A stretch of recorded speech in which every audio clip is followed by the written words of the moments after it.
welcome back to Heaven's Kitchen. Today, we've got an exquisite and mouth-watering recipe that's sure to make your taste buds dance with delight.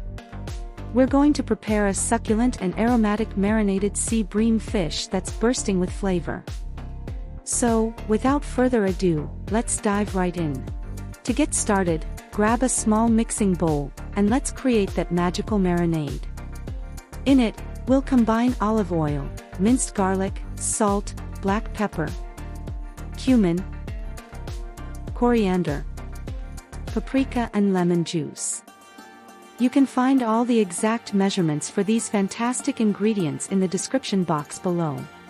Now, give it a good stir, and you'll witness a medley of scents that will leave you longing for the finished dish.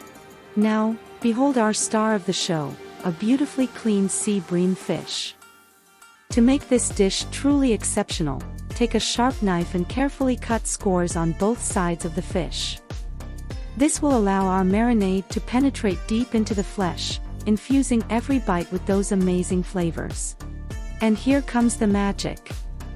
Using a brush, generously apply the aromatic marinade on both sides of the fish, making sure to get every nook and cranny. Don't be shy, the more, the merrier. Now, it's time to heat things up. In a large pan over medium heat, pour a generous amount of vegetable oil.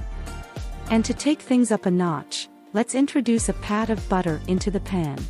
Carefully place our marinated sea bream fish into the sizzling pan with that delightful combination of vegetable oil and butter. Let it fry for about 8 minutes on each side. The buttery goodness will meld with our aromatic marinade, resulting in a dish that's not only visually stunning but a true culinary delight. And there you have it, a marinated sea bream fish that's not only a feast for the eyes but also a taste sensation like no other. If you enjoyed this recipe, don't forget to hit that like button, subscribe for more mouth-watering creation. Until next time, happy cooking!